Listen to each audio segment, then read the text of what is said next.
परीक्षा क्या यदि धारा हो प्रतिकूल न हो। मैं यहाँ पर आपके समक्ष मैथिली मृणालिनी बैलेट संख्या 4 अध्यक्ष पद की उम्मीदवार। मैं यहाँ पे सर्वप्रथम तो आपको यह याद दिला दूं कि यह जो चुनाव है ये छात्र संघ का चुनाव है, ये स्टूडेंट यूनियन का चुनाव है। इसे बेवजह पॉलिटिसाइज करके नेशनल लेवल से जोड़ करके जिस तरीके से डाइवर्ट करने की कोशिश की जा रही है, हम उसकी कठोर से कठोर निंदा करते हैं और आपके लिए केवल इतना कहना चाहते हैं कि तुम जातिवाद से तोड़ोगे, हम राष्ट्रवाद से जोड़ेंगे। तुम जातिवाद से तोड़ोगे, हम राष्ट्रवाद से जोड़ेंगे। खैर, हमारी पॉलिसी है not to defend anyone, neither to defame anyone. We are here for our students. हम यहाँ पे छात्र संघ के लिए हैं, छात्राओं के लिए हैं और छात्रों के लिए हैं। आपको यह याद दिला दें कि 1 अक्टूबर 1917 जब इस विश्वविद्यालय की स्थापना हुई, तब से लेकर आज तक गंगा के तट के किनारे यह सभ्यता का परिचायक है। यह एक सभ्यता को अपने अंदर लिए हुए ध्वजवाहक के रूप में आगे बढ़ता चला जाता है। यह वही यूनिवर्सिटी है, यह वही विश्वविद्यालय है जिसने ना जाने कितने सालों से एक दिग्गज राष्ट्र कवि दिए, राजनेता दिए, एमिनेंट पर्सनालिटीज दी, आईएएस दिए, आईपीएस दिए। आज पटना साइंस कॉलेज के जिस परिसर में हम खड़े हैं उसने ना जाने कितने आईएएस आईपीएस दिए, लेकिन आज क्या स्थिति वही है? नहीं है। आज कहीं ना कहीं हमारे विश्वविद्यालय की जो गरिमा है वो खंडित हो रही है, जो महिमा है वो खो रही है। और आज अखिल भारतीय विद्यार्थी परिषद इसी खो रही गरिमा के पुनरुत्थान के लिए एक आह्वान करता है, अपने छात्रों से यह गुजारिश करता है कि this time rise above any casteism, any favouritism, any biasness and vote with rationality. अपनी पूरी परिपक्वता के साथ वोट करें और एक ऐसी कैंडिडेट को वोट करें जो कि सच में आपके लिए बदलाव ला सके।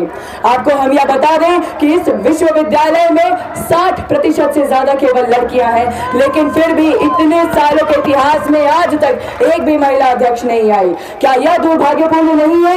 यहाँ पर हम एक जेंडर न्यूट्रल स्टैंड लेते हैं और आपसे फेवरेटिज्म की उम्मीद नहीं करते। केवल इतना कहना चाहते हैं कि यह जो प्रत्याशी आपके समक्ष खड़ी है उसके सामने अलग अलग फील्ड्स, अलग अलग जॉनर्स का एक्सपीरियंस है, एक्सपोजर है और इन्हीं सबको एक साथ लेकर हमको इस यूनिवर्सिटी के लिए काम करना है। इस यूनिवर्सिटी में काम करना है, चाहे वो मुद्दा सिक्योरिटी का हो, छात्रावास खुलवाने का हो, जेंडर इक्वालिटी का हो, हमारी बहनों को वेंडिंग मशीन लगवाने का हो या फिर उनकी सेफ्टी का हो। मेरा मानना है कि अगर आप क्लास जाइए आपको प्रोफेसर ही ना मिले, आप सेंट्रल लाइब्रेरी जाइए आपको वहाँ किताबें ही ना मिले, साथ में डिस्कशन करने के लिए कॉमन रूम हो ही ना, बैठ के खाने के लिए कैंटीन हो ही ना, एक अच्छी हाइजीन, वॉशरूम, ये सब कुछ आपके पास हो ही ना, तो हमारे छात्र कहाँ जाएंगे?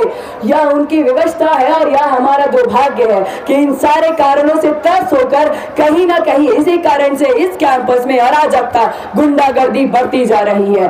एक सेफ और प्रोटेक्टेड एनवायरनमेंट की हमारी जो मांग है, गुंडागर्दी के खिलाफ हमारी जो यह आवाज है, ये एक जेंडर न्यूट्रल स्टांस के साथ न केवल हमारी छात्राओं बल्कि हमारे भाइयों को भी उतना ही सहयोग करेगी, क्योंकि हमारे भाइयों के कंधे पे भी रिस्पॉन्सिबिलिटी है अपने घर को चलाने की। हम जानते हैं कि वो अपने फ्यूचर के साथ खेलना नहीं चाहते। ठीक नहीं है डालोगौर, चीख बचे हैं चारों ओर, डैगर गाथे माथे में, कहीं 20,000 में खून किए, कहीं जिंदा फेंका एसिड में, कहीं 47 से भून दिए। भगवान कसम हर बात पक्का, कई बार जख्म दिए काल सत्ता, बर्बाद किए कर यूथ, बर्बाद किए कर यूथ, लिए हाथ कलम और पकड़ाए कट्टा। हम इसके खिलाफ है। हम चाहते हैं कि यूनिवर्सिटी में हम लोग स्किल डेवलपमेंट की बात करें। आज हमारे छात्र जो हैं वो इधर उधर दर बदर भटक रहे हैं। क्यों? इसीलिए नहीं कि अनएम्प्लॉयमेंट है, इसीलिए कि अनएम्प्लॉयबिलिटी है, क्योंकि उनके पास स्किल एजुकेशन है ही नहीं। हमारी यूनिवर्सिटी उन्हें स्किल एजुकेशन के नाम पे क्या प्रोवाइड कर रही है? CBE choice based education system के होने के बावजूद हम आपसे पूछना चाहते हैं कि क्या आपके पास कोई चॉइस है? नहीं है। AC, VAT, SET, इन सारे सब्जेक्ट्स में क्या आपको प्रोफेसर्स मिल रहे हैं? नहीं मिल रहे हैं। हमारी दरख्वास्त रहेगी कि प्रोफेसर की वैकेंसी को बढ़ाया जाए। साथ ही साथ इस कैंपस में मेंटेनेंस की जरूरत है, मेंटेनेंस स्टाफ की जरूरत है, छात्रावासों को वापस से खुलवाने की जरूरत है और जो अनाधिकृत रूप से प्रशासन का प्रवेश है छात्रावासों में उसे भी रोकने की जरूरत है, क्योंकि प्राइवेसी कुछ होती है और हमारे स्टूडेंट्स के लिए होती है। मैं बस इतना कहना चाहती हूँ कि इस बार पहली बार है that we are in the condition to create a history in the entire history of Patna University. We demand your vote, we demand your support.